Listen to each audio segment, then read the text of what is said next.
عبادت میں بھی ہر وہ چیز جو عبادت کے زمرے میں آتی ہے وہ اللہ کے علاوہ کسی کے لیے جائز نہیں، چاہے وہ چھوٹی سے چھوٹی چیز ہو، بڑی سے بڑی چیز ہو۔ جو چیز، جو بات عبادت کے قبیل سے ہے وہ صرف اللہ کا حق ہے، اللہ کے علاوہ کسی کا حق نہیں۔ اللہ اکبر۔ نبی اکرم صلی اللہ علیہ وسلم نے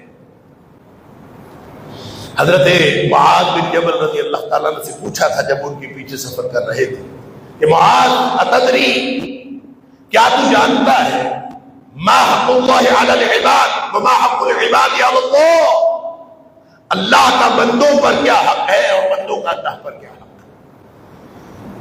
معاذ رضی اللہ تعالیٰ نے عرض کیا اللہ ورسولہ اعلم، اللہ جانتا ہے، یہ اللہ کے رسول صلی اللہ علیہ وسلم جانتے ہیں، میں نہیں جانتا۔ پھر نبی پاک صلی اللہ علیہ وسلم فرمایا حق اللہ علی العباد، اللہ کا اپنے بندوں پر حق ہے۔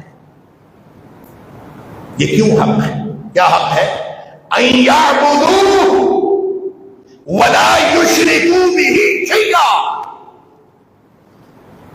خالص اللہ کی بندگی کرے اور اس کے ساتھ کسی کو شریک نہ کرے، یہ اللہ کا حق ہے۔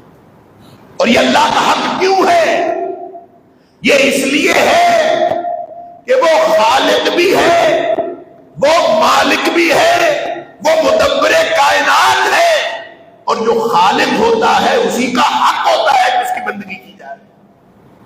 اللہ کریم نے پورے قرآن میں بار بار یہی دلیل پیش کی کہ تم جن باطل معبودوں کو پوجتے ہو، مجھے دکھاؤ انہوں نے کوئی چیز پیدا کی ہے، ارونی ماذا خلقوا، مجھے دکھاؤ انہوں نے کیا پیدا کیا ہے۔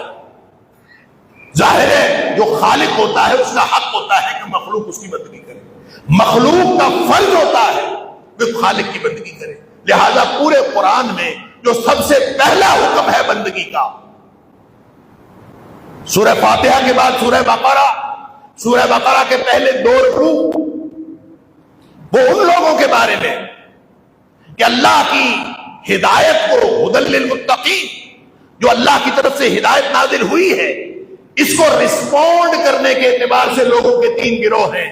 کچھ لوگ وہ ہیں جنہوں نے کہا مان لیا یہ متقین ہیں، اولئک علی ھدی من ربہم واولئک هم المفلحون، یہ کامیاب ہیں، ہدایت پر ہیں۔ کچھ لوگ ہیں جنہوں نے کہا ہم نے نہیں مانا، یہ کافر ہیں، ان کے لیے بڑا عذاب ہے۔ تیسرا گروہ وہ ہے جنہوں نے منہ سے کہا، زبان سے کہا ہم نے مان لیا، وما ہم بمؤمنین، حقیقت میں مومن نہیں، کہا یہ کہ مان لیا، حقیقت میں نہیں مانا، یہ منافق ہے۔ اور منافقوں کے بارے میں سورہ نساء میں فرمایا ان المنافقین فی الدرک الاسفل من النار، یہ آگ کے سب سے نچلے درجے۔ یہ 3 گروہ بتا کے پھر اللہ کریم نے پہلا حکم ارشاد فرمایا یا ایھا الناس اعبدوا ربکم، اے کائنات کے لوگوں اللہ کی بندگی کرو، اپنے پالنے والے رب جو تمہارا خالق بھی ہے، جو تمہارا مالک بھی ہے، جو مدبر کائنات بھی ہے، کائنات کا انتظام چلاتا ہے، روزی بھی دیتا ہے، چھوٹی چھوٹی چیزیں ہر مرحلے پہ ایک ایک چیز کا اہتمام کرتا ہے، اس کی بندگی کرو۔ کیوں بندگی کریں اس کی؟ الذی خلقکم، اس نے تمہیں پیدا کیا ہے، یہ دلیل ہے، خالق ہونا یہ دلیل ہے۔